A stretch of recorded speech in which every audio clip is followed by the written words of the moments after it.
Boa noite! Iniciamos mais um Elgue Você, o nosso programa, sempre com muita informação e conteúdo com credibilidade, e eu adoro estar aqui com vocês. No nosso programa de hoje, recebemos a doutora Caroline Arruda, que é intensivista, chefe de UTI e está na linha de frente na luta contra a Covid-19 e nos trouxe a sua vivência diária na UTI.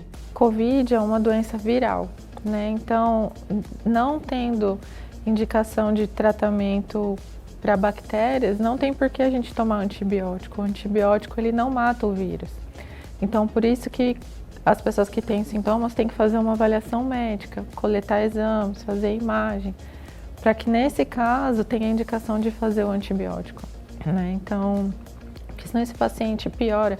Pode não acontecer nada, mas no caso dele piorar e precisar de internação, aquele antibiótico já não faz mais efeito. Fica aqui comigo que o Elgue Você está apenas começando.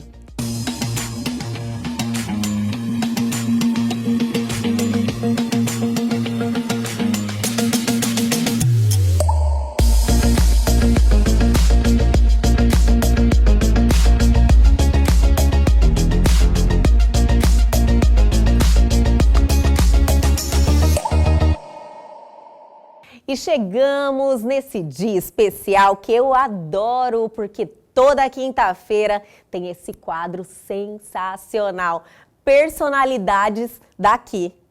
E o nosso quadro de hoje homenageia Júlio Domingos de Campos, conhecido como Seu Fiote. Nascido em Várzea Grande, no dia 9 de janeiro de 1917, ele foi o que se pode chamar verdadeiramente de um pai feliz. Filho de Benedito Paulo de Campos e Dona Porfíria Paula de Campos, ambos procedentes de Nossa Senhora do Livramento e que se radicaram em Várzea Grande em 1902. Casou-se com Dona Amália Curvo e se estabeleceu com uma casa comercial varejista e batizada de A Futurista. Recebeu o apoio de toda a família e progrediram na vida profissional, trabalhando no comércio. O casal teve 10 filhos, 6 mulheres e 4 homens. Seu Fiote foi prefeito de Várzea Grande por 2 mandatos, vereador, empresário e patriarca de uma das famílias mais tradicionais na política mato-grossense. Júlio Domingos de Campos, olhar alegre, voz pausada e um dom inigualável para cativar as pessoas. Uma lenda da política várzea-grandense. Um homem com 3 paixões: a família, o comércio e a política. Júlio Domingos de Campos morreu aos 90 anos de idade no dia 21 de setembro de 2007. E aí, gostaram da nossa homenagem de hoje? Esse quadro é sensacional, nos traz as nossas memórias, falando de pessoas que deixaram a sua marca. Realmente é um marco na nossa semana. Mas segue o baile, minha gente, chegou aquela hora que deixamos vocês informados de tudo que está acontecendo no Brasil e no mundo. Chegou a hora do nosso radar, do nosso quadro de notícias.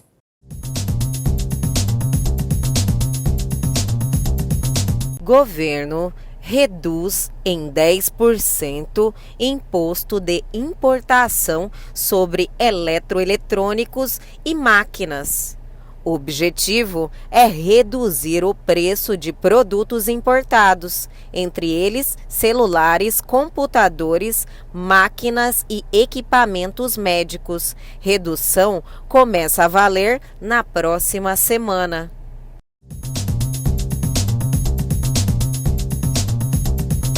Facebook vai punir grupos e membros que desrespeitarem regras. Pessoas que publicarem conteúdos que vão contra diretrizes da comunidade da rede será bloqueada em todos os grupos por determinado período.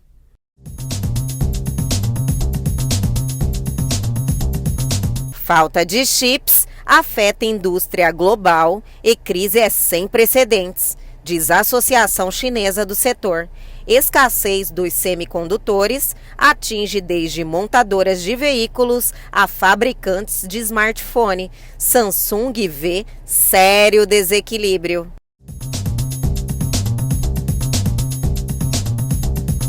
Já estão informados de tudo que está rolando aí no Brasil e no mundo, tudo que está em evidência e bombando, mas nós só estamos começando. O programa hoje está demais. Temos uma super entrevista na sequência com a doutora Caroline Arruda, intensivista e chefe de UTI, e nos trouxe muitas informações, então fique aí que a gente já volta.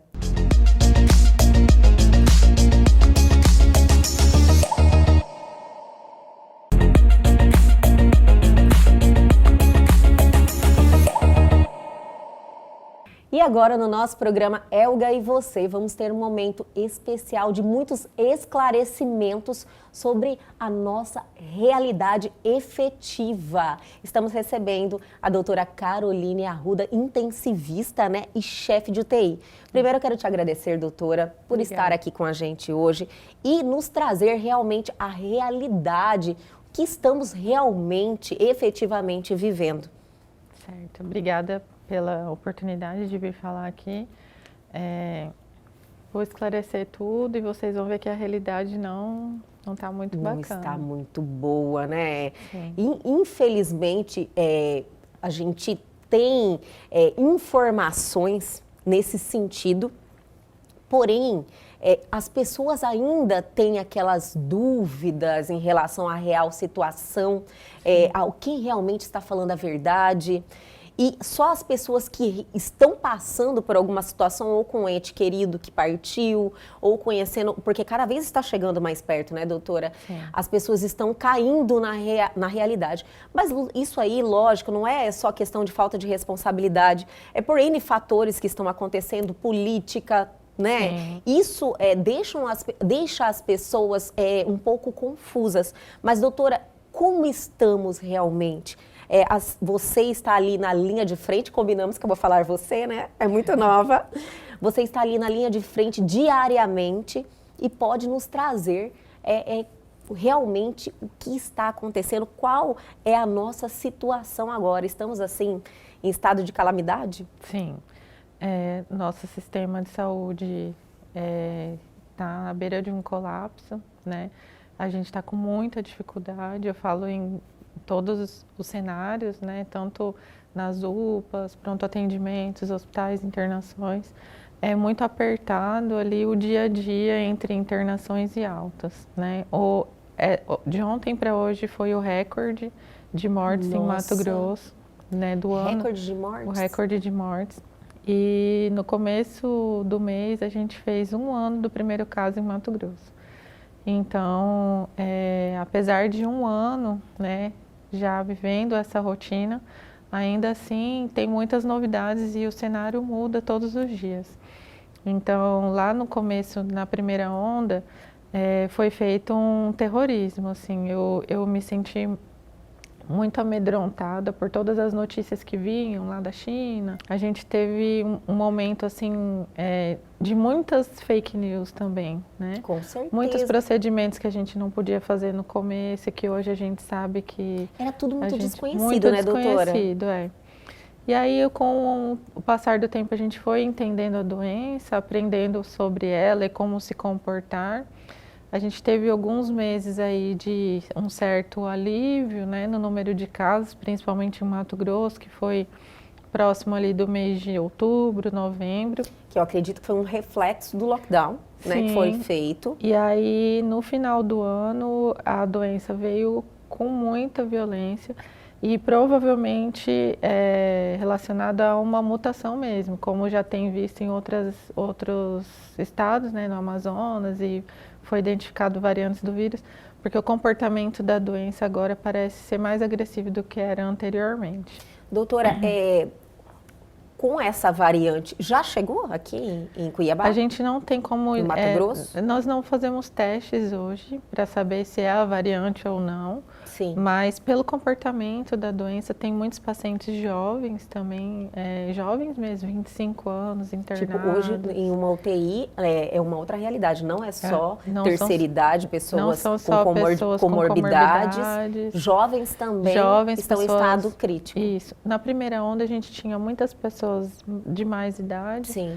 muitas pessoas obesas, né, o sobrepeso ali também foi um Diabéticos, público... todos esses fatores de risco, né? Sim, foi um público bastante importante em todo o período da pandemia, as pessoas acima do peso. Mas agora a gente vê pessoas jovens sem comorbidades e sem obesidade também, com sintomas graves e com apresentação grave da doença. É um tema muito relevante, não é só porque eu vivo isso Sim. o dia inteiro, há um ano, mas é porque realmente é uma doença que a gente não pode brincar com ela. E muitas pessoas ainda acreditam, que não estamos nessa situação assim grave, Sim. como está aí o mundo todo, né, passando pela mesma situação. Doutora, você viveu a primeira onda na linha de frente também? Sim. E está vivendo a segunda, porque Sim. estamos na segunda onda, não sei se estamos no pico ou não. Também já estamos? Não sei. Estamos perto? Eu espero que sim. Mas o momento atual é mais grave? Essa segunda onda está pior? Sim, número de casos, sim. A gente tem uma superlotação agora, porque na primeira onda teve um lockdown bem rigoroso, né? Então o comércio fechou. Sim. A onda ela veio bem lenta, deu tempo de estruturar o Estado, o prefeito, estruturar UTIs e Sim. tal, principalmente no público e no privado e tal. Tiveram os treinamentos e foi uma onda mais com uma curva menor, né? Agora, nesse momento, a gente tem um número maior de casos, precisamos abrir mais leitos, né? Então, vocês devem acompanhar as mídias, mas o Estado abriu mais leitos, né? A Prefeitura abriu mais leitos, os hospitais privados abriram mais leitos, porque os que já existiam não estavam suportando. Então, nós estamos com mais pacientes e a fila de espera é muito grande. É grande. O interior está sofrendo muito, porque foi centralizado o cuidado aqui, né, na região de Cuiabá. Teve uma iniciativa de manter o cuidado centralizado aqui e está com muita dificuldade de trazer pacientes do interior para cá. Então, o meu celular não para mais, todo mundo me perguntando, tem vaga, tem vaga, tem vaga, tem vaga. E todo mundo atrás de vaga. O desespero, às vezes a gente quer ajudar pessoas conhecidas e não consegue, e a gente fica tentando ajudar como pode, mas a situação está bem ruim mesmo. Hoje, em uma UTI, 100% é Covid? Olha, a gente tem que separar as UTIs, né? Sim. As que são com pacientes Covid e as que não, para não correr risco de contaminação, né? No hospital que eu trabalho, por exemplo, a gente tinha quatro UTIs, 2 não Covid e 2 Covid. Hoje a gente abriu uma UTI a mais, então estamos com 5 UTIs, 4 Covids e 1 não Covid. Nossa Senhora, então a gente, além de abrir leito, a gente ainda fechou uma UTI que não era Covid, para atender Covid, e tudo cheio. Doutora, é uma segunda onda, já temos uma experiência da primeira, então eu acredito que a dificuldade é que os profissionais que estão ali na linha de frente, na primeira onda era o desconhecido, não saber como lidar com a doença. Só que hoje tem uma certa experiência, lógico que teve variantes, então essas mutações muda tudo, né? Sim. Mas assim, a mortalidade, esse crescimento de mortalidade, esse recorde, é uma surpresa, porque todo mundo acreditava muito nos tratamentos precoces, né? Azitromicina, ivermectina, os corticoides. Isso não está fazendo efeito? Não, assim, o vírus, ele geralmente, né, o comportamento dos vírus, não estou falando só da Covid, mas dengue, gripe, resfriado, são todas doenças virais, ele tem um ciclo próprio, né? Eu não sou uma adepta do tratamento precoce. Quando eu tive Covid, eu não tomei medicamento nenhum. Nenhuma medicação? Nenhum. Doutora, que surpresa! Agora eu quero saber por quê. Nenhum, porque o vírus, ele vai, o seu corpo vai criar imunidade, vai... O seu corpo mesmo combate? Combate ele, ok. Eu teria tomado se eu tivesse tido sintomas graves, mas eu só tive sintomas muito leves. Nem uma febrezinha? Eu tive uma febre baixa. Eu quero deixar bem claro, porque muitas pessoas corroboram desse seu pensamento. Sim. E às vezes a pessoa faz e acaba se prejudicando. Sim, mas sim. assim, numa febre alta, já precisa ligar o alerta. Claro, nos sinais de gravidade. Eu não tive falta de ar, eu não tive tosse. Então, muito provavelmente, eu não tive pneumonia, não tive nada. Sim. Se eu fiz tomografia, tudo, foi, eu não tive nada. A forma mais leve, foi né? Foi dor no corpo e o perdi olfato, Sim. só. Então, eu não precisei tomar remédio para isso. Mas, assim, existem pessoas que defendem o tratamento precoce e nós não sabemos realmente qual ainda nesse momento, não dá para falar aqui o que funciona em relação ao quê, né? Lá na UTI, todo mundo fez o tratamento precoce. Então, assim, é padrão? Não, eles já vêm para mim numa fase mais grave. Sim. Então, quando a gente faz a entrevista durante a internação, mais de 90% ali já tomou os medicamentos, né? Então, não, nesses pacientes, não foi capaz de prevenir a forma grave da doença. E a gente ainda não sabe se é um fator da imunidade, se é alguma coisa associada ao próprio vírus, genético. Né? Então, ainda existe muito a ser estudado sobre essa doença, né? O que a gente entende e pede para que todos tomem cuidado é monitorar os sintomas, fazer o isolamento social é muito importante, evitar contato com outras pessoas para a doença não se espalhar. E no caso de febre, falta de ar, tosse, sintomas, né, mais importantes, passou dos sintomas leves, tem que fazer pelo menos uma consulta, fazer exames para ver como que está e acompanhar, né?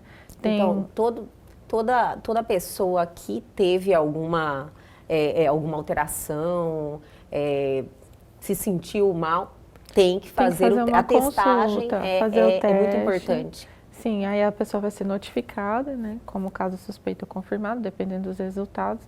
A notificação também é muito importante e essa pessoa vai receber uma orientação. Não, você só tem sintomas leves, você precisa de algum medicamento ou nenhum, repouso, ou não. Tem pessoas que com 4 dias de sintomas já têm pneumonia, então precisa internar.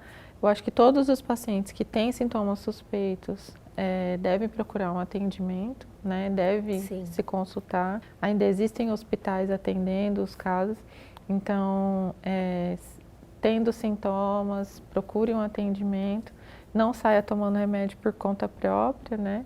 Se o médico achar que tem que tomar o kit, que tem que fazer tratamento precoce, não tem o errado e não tem o certo. Isso é importante conversarmos com profundidade em relação a esses tratamentos que as pessoas fazem por conta própria. Mas eu vou pedir para segurar um pouquinho, eu vou chamar o intervalo, mas a gente já volta, rapidinho, não saia daí.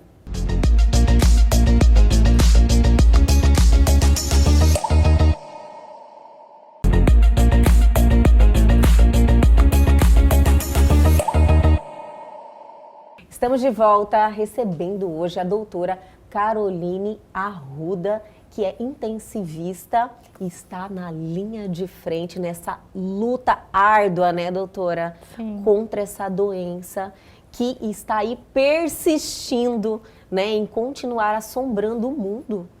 Finalizamos o bloco anterior falando dessa automedicação, né, doutora? Porque todo mundo tem a receita hoje e já viraram assim de 4 em 4 dias. Eu já ouvi gente falar para mim, de 4 em 4 dias, toma cloroquina, azitromicina, ivermectina, as vitaminas, que são muitas, né? Vitamina D, zinco, complexo não sei do que, tal. Qual seria o prejuízo desse tipo de comportamento, doutora? Olha, Covid é uma doença viral, né? Então, não tendo indicação de tratamento para bactérias, não tem por que a gente tomar antibiótico. O antibiótico, ele não mata o vírus. Então, por isso que as pessoas que têm sintomas têm que fazer uma avaliação médica, coletar exames, fazer imagem, para que nesse caso tenha indicação de fazer o antibiótico, né? Então, porque senão esse paciente piora. Pode não acontecer nada, mas no caso dele piorar e precisar de internação, aquele antibiótico Já não faz, mais efeito. Isso é verídico, né, e doutora? pode induzir resistência bacteriana. Então, o antibiótico na fase inicial não seria uma indicação de prescrição minha, eu não indicaria. O corticoide também é outro medicamento que ficou bem popularizado, Sim. o uso. Chegou a alguns momentos faltar corticoide nas farmácias. O corticoide, ele agiria como para... Falaram que o vírus, não sei se estou falando uma palavra popular, como eu sou leiga, engrossa o sangue. Eu já ouvi falar isso. O corticoide seria para isso? O corticoide, ele tem várias ações e uma delas, na intenção de tratar o Covid, seria um anti-inflamatório, porque o vírus, ele causa uma inflamação muito importante no pulmão. Então, os estudos que fizeram o uso do corticoide foi nos pacientes que já estavam usando oxigênio. Então, a gente não tem evidências para as pessoas que estão fazendo tratamento em casa sem uso de oxigênio que precise de corticoide. Sim. E essas pessoas que estão em casa, provavelmente elas estão na fase inicial da doença, que é onde o corticoide pode prejudicá-las. O corticoide ele pode aumentar a replicação do vírus porque ele diminui a imunidade da pessoa e o vírus pode aumentar a sua replicação. Então, quando eu vejo alguém lá com prescrição kit COVID, pode ser que alguma daquelas vitaminas provavelmente não vão fazer mal, né? O anticoagulante também é muito prescrito e é uma doença que causa tromboses, microtromboses e até tromboses graves. Então, também não tem... vamos dizer que não causaria um grande prejuízo, também não seria uma contraindicação ao uso. É claro que cada caso precisa ser avaliado. O indivíduo é diferente, né? O tratamento é individualizado. Uhum. Mas o corticoide e o antibiótico na fase inicial da doença, eles podem atrapalhar o curso e piorar a doença, sim. Então, tem que tomar muito cuidado. E existe uma divergência entre os médicos nessa indicação, porque não tem um protocolo, não é igual infarto, você faz isso, isso e isso, né? Parada cardíaca, lá, já tem todo os estudos, já mostram como que é o protocolo certo. Então, pela Covid ser uma doença nova, cada estudo que sai, todo mundo... Eu lembro que no começo, quando saiu, cloroquina melhor, acabou a cloroquina. Ninguém conseguia comprar. Todo mundo Ivermectina cloroquina. Sumiu. A gente precisava do remédio para outras coisas e não tinha. Então, tem um pouco da comoção social em tudo isso, sim, que as pessoas têm medo e acabam comprando até para reservar, né? Olha, vou reservar. A possibilidade, né? Vou estocar, né? Vou estocar. Muitas pessoas estocaram mesmo. De faltar, que faltou, de faltar, né? Para quem precisava realmente. Ou de ter um aumento do preço, né? Também tiveram medicamentos aí superfaturados por conta disso, né? Então, eu não sou uma adepta do kit, eu não prescrevo, eu faço acompanhamento dos exames, acompanho o paciente, que é muito mais importante do que ficar tomando remédio, é você avaliar o paciente e os seus exames, e quem tiver indicação... vai tomar alguma medicação, dependendo do estágio da doença, né? Esse estágio, doutora? Sim. A pessoa se contaminou, acredito que até uma semana vai aparecer algum tipo de sintoma, ou não, né? Se aparecer os sintomas, deve ser uma febrezinha, perda do olfato, coisas leves. Então, assim, qual seria esse procedimento? Procurar um profissional? Sim. Tem algumas opções, alguns planos de saúde, oferecem telemedicina também, né? Porque hoje está difícil, né? As pessoas têm até medo de ir para o hospital. Algumas pessoas não têm certeza, né? Então, eu tive familiares que acessaram a telemedicina no seu plano e para poder solicitar o exame, porque num primeiro momento a pessoa ela quer fazer o exame do teste para saber se tem Covid ou não. Sim. Então, Se não tem certeza que tem, aí vai se expor ao risco só de ir lá, né? Então, Com certeza. foi feita a solicitação, aí coletou o exame. Tem laboratórios que fazem coleta em casa também, então, tudo isso para minimizar a movimentação desnecessária das pessoas. Então, na fase inicial é basicamente diagnóstico, né? E o tratamento dos sintomas, dor de cabeça, dor no corpo. Só para tratar sintomas. Vai tratar sintomas. Aí, se os sintomas melhorarem, ok, só acompanha, cumpre o seu tempo de quarentena e tá tudo certo. Se houver progressão, piora dos sintomas, isso tudo precisa de um acompanhamento, por isso que não dá para a pessoa Essas ficar... recaídas, assim, são as piores, doutora? São as piores. A doença, antes, na primeira onda, ela tinha uma tendência de piora de 4 no 7º ao 10º dia. Hoje, na segunda onda, a gente já vê pessoas internadas e graves no 4º dia de sintoma. Nossa, tipo, Então, de início já ela... Então, a ideia que nós temos é que a forma está mais agressiva, a forma né? está mais agressiva, mais precoce, Sim. mais agressiva. E, então, por isso, é importante ser avaliado por um médico, um profissional de saúde, né? Para ele saber triar você. Não, você só tem um sintoma leve, você tem um sintoma moderado, precisa procurar um atendimento, precisa ser internado, precisa ser revisto amanhã. Então, o médico vai saber se você precisa repetir o seu exame amanhã ou pode ser daqui 3 dias. Então, tudo isso tem que ter um acompanhamento. É uma doença que a gente não pode esperar um padrão, né? E uma coisa curiosa que acontece, tem famílias que todo mundo fica muito mal. Eu também tive essa percepção, doutora. Isso tem sido uma coisa muito triste. Parece assim. que é genético, né? Olha, eu não duvido que logo alguém descubra um componente genético, porque ou comportamental, né, ali daquele núcleo familiar, porque tem famílias assim que são devastadas. São devastadas. Morre pai, morre filho, morre tio, morre... Todo mundo, quando pega a doença, ela se comporta da pior maneira possível. E vem a óbito mesmo. Sim. E teve pessoas próximas a mim que passaram por isso. Então, quando você chega perto disso, você fala, nossa, alguma coisa não tá estranho aí, né? Sim. Porque irmãos geralmente têm a mesma... a genética mais parecida, sim. Isso. E tem muitos casos assim, né? Tem muitos casos. A gente teve famílias de pai, mãe e filho que faleceram, de irmãos e primo, todos na mesma UTI ao mesmo tempo. Então, Nossa, assim, é muito triste, é um momento muito triste para os profissionais de saúde, sabe? A gente tem vivido histórias, assim... Eu acredito que tem que ter, assim, um preparo emocional muito forte, porque todos os dias você vivenciando aquela situação, né? Seres humanos ali com questões emocionais, família, não pode ver. Não pode ver, É muito difícil, né? E os parentes, eles ficam lá fora querendo notícias. Angustiados.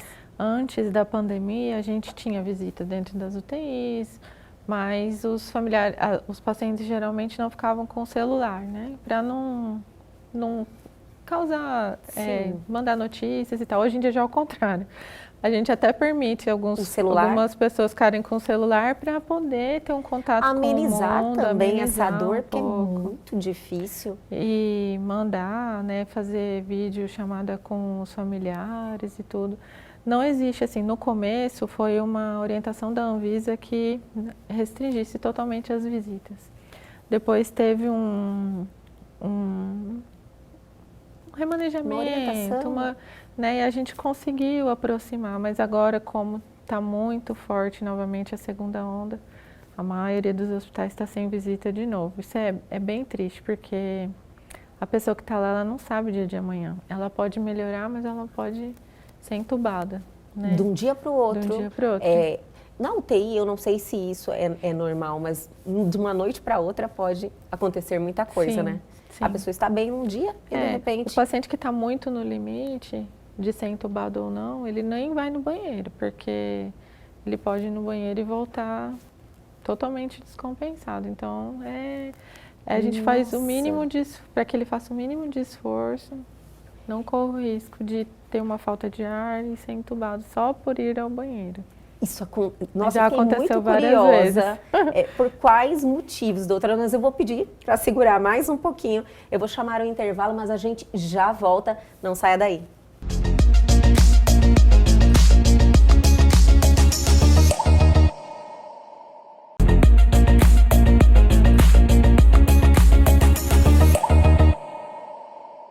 Estamos de volta, batendo esse papo assim muito importante. Doutora Caroline Arruda está esclarecendo tudo que se passa diariamente com quem está ali na linha de frente, questões emocionais, tudo que você tem que lidar ali, né? Cada pessoa, cada indivíduo que está sofrendo naquele momento.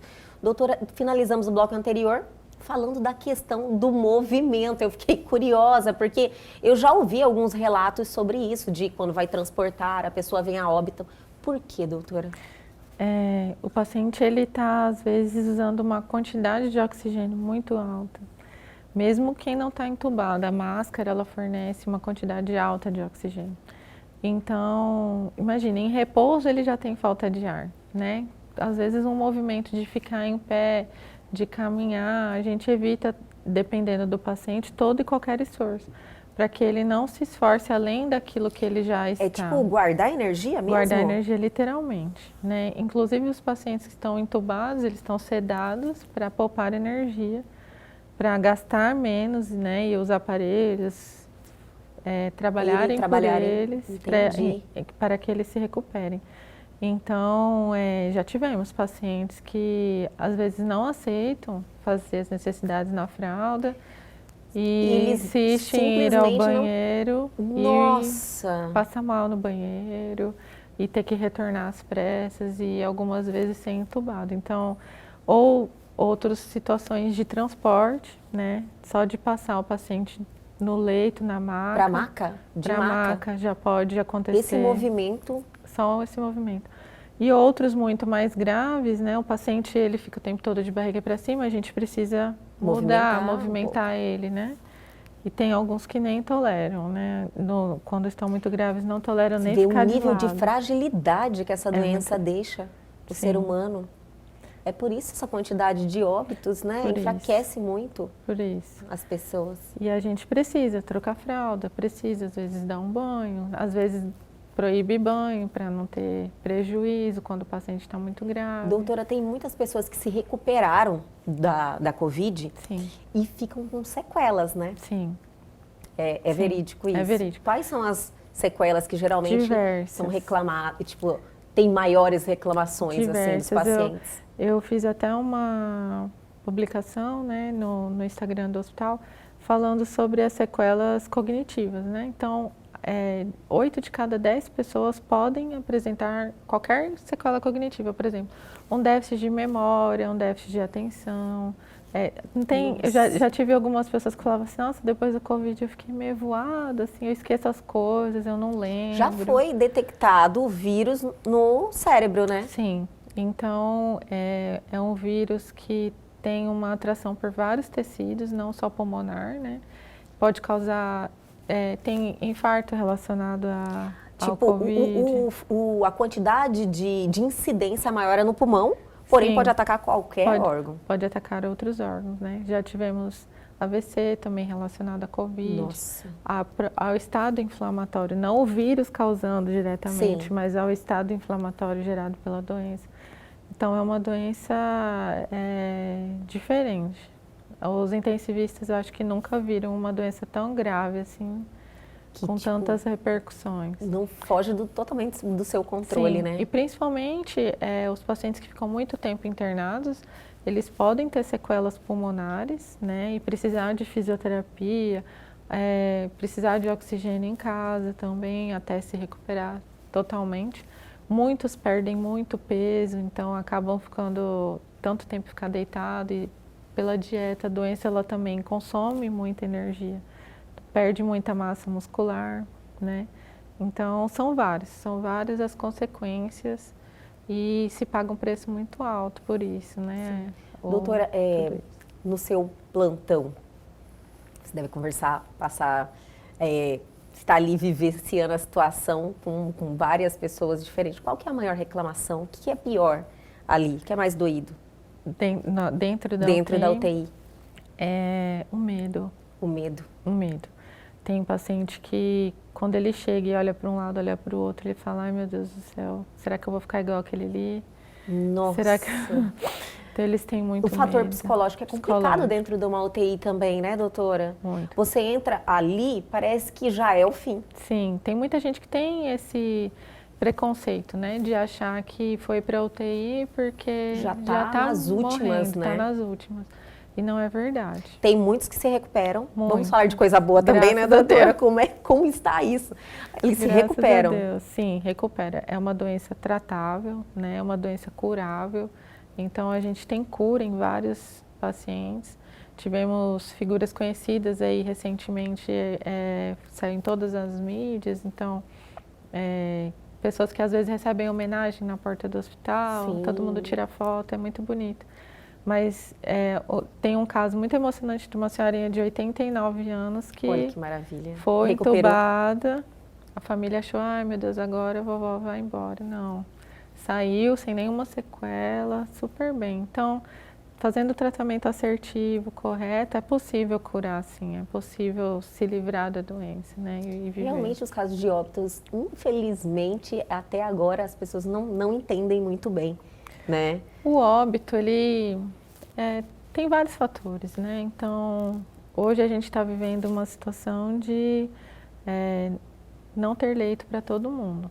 Então, na primeira onda eu tive uma paciente que ficou 5 dias na UPA esperando um Nossa. leito, saturando 70%, com oxigênio, mas não tinha. Oxigênio, mas não entubada.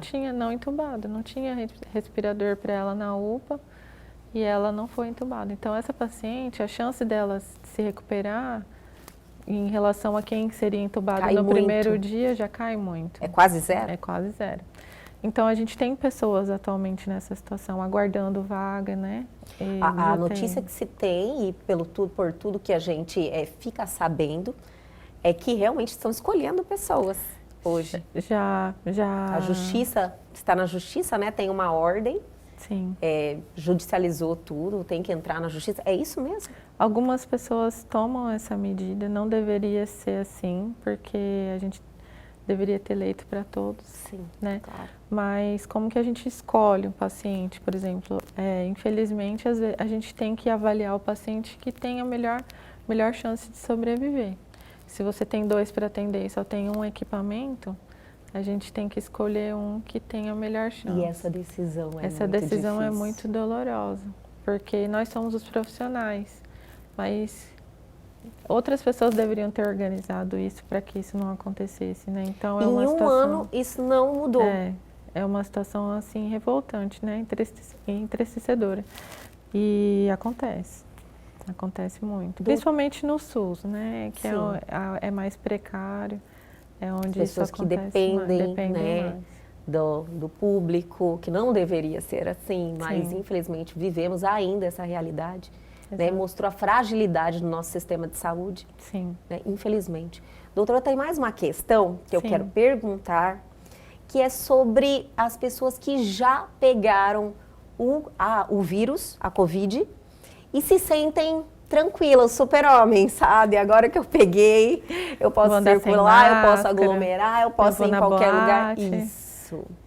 Como estão essa situação de reinfecção? Olha, era bem comum no começo, tá? Mas é uma situação real. Existe a reinfecção. E não necessariamente quem teve infecção leve vai ter leve de novo, quem teve grave vai ter grave de novo. Isso não tem não. Tipo, não tem uma ordem não tem isso, uma não. regra. Pode ser fraco, como pode ser forte. E o que está acontecendo mais nesses casos de reinfecção? As pessoas... Porque eu ouvi falar, doutora, que as pessoas que estão pegando pela segunda vez estão com um quadro mais agressivo. Já vi das duas formas, Entendi. né? Até uma mãe de uma colega minha teve um quadro pior da primeira vez, precisou ficar na UTI e teve agora esse mês novamente, pegou em outubro e agora pegou de novo. e ficou em casa, foi um quadro leve. E eu já tive o contrário, na primeira vez a paciente teve um quadro leve e na segunda vez ficou em UTI. Então não dá para arriscar. E existe a reinfecção. Até pessoas que tomaram vacina, profissionais de saúde, tiveram Covid novamente. Pegaram novamente. Doutora, mas e aí? Então, não devia ter falado isso, né? Mas... é porque estamos aí, né? É porque com a vacina, ela não foi feita para erradicar a doença. Ela age mais nas formas graves. Então, a ideia é que de cada 10 pessoas que tomem a vacina, uma ou menos que uma tenha forma grave, né? Então, quem for pegar tem que tomar vacina de toda forma, não estou dizendo para não tomar. Sim. Mas a vacina previne a forma grave, que é o caos, né? Que a forma mais leve é agressiva mesmo. A forma leve é muito tranquila. Isso iria diminuir os casos de óbitos, né? Diminuiria os óbitos e controlaria as doenças. Porque de resfriado, de gripe, muita gente morre ainda todo ano, né, doutor? Isso é verdade. Sim. Então, eu acredito que a Covid vai ser uma gripe, como temos outros vírus assim aí como circulando. A gente já teve vários, né? Sim. O vírus, ele vai sofrer mutações e vai continuar. Mas se a gente tem uma vacina e toda a população tenha acesso a ela, a gente vai ter mínimos casos graves. E isso não vai gerar todo esse caos que tem gerado, toda essa repercussão financeira, né? No comércio, nas escolas, etc, etc. E a vida vai poder voltar ao normal.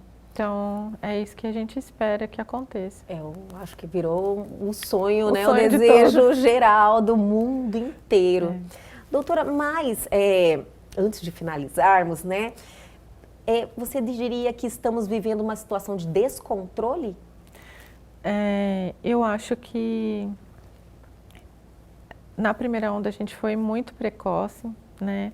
Fechou tudo, ficou muita gente, comércio com 90 dias fechado, muita gente sofreu com isso, enquanto a gente tinha poucos casos, né? E agora é possível ir para todo lado e fazer qualquer coisa. Na sua e a opinião, gente tem muitos isso deveria casos. ser proibido? Talvez a gente precisasse de algumas medidas mais rígidas nessa fase que o Covid está muito de circulação. De circulação de pessoas. E o lavar as mãos, Sempre. usar 2 máscaras, isso aí máscara. não...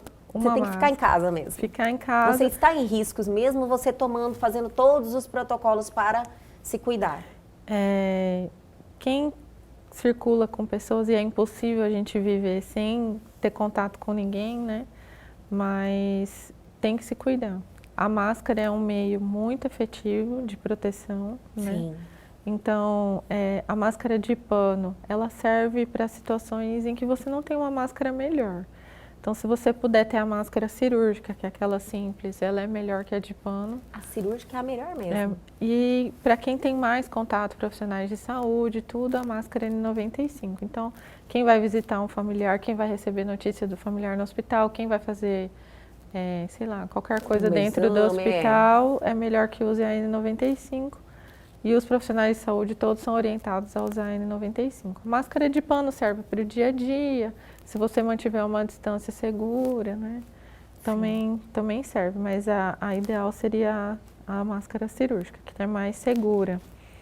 Mas também não está errado usar a outra, né? Mas por tudo, use máscara. Lave as mãos, evite aglomerações. Evite, agora não é uma época, a gente quer confraternizar, mas não é época para isso, né? A gente precisa se cuidar, não tem como prever o dia de amanhã. E eu também, a situação é real. A situação é real, ela é caótica, tá? Estamos vivendo dias difíceis, um dia após o outro, todo dia tem reunião para saber o que a gente vai fazer hoje. Vamos aumentar leito, vamos contratar mais pessoas para poder trabalhar.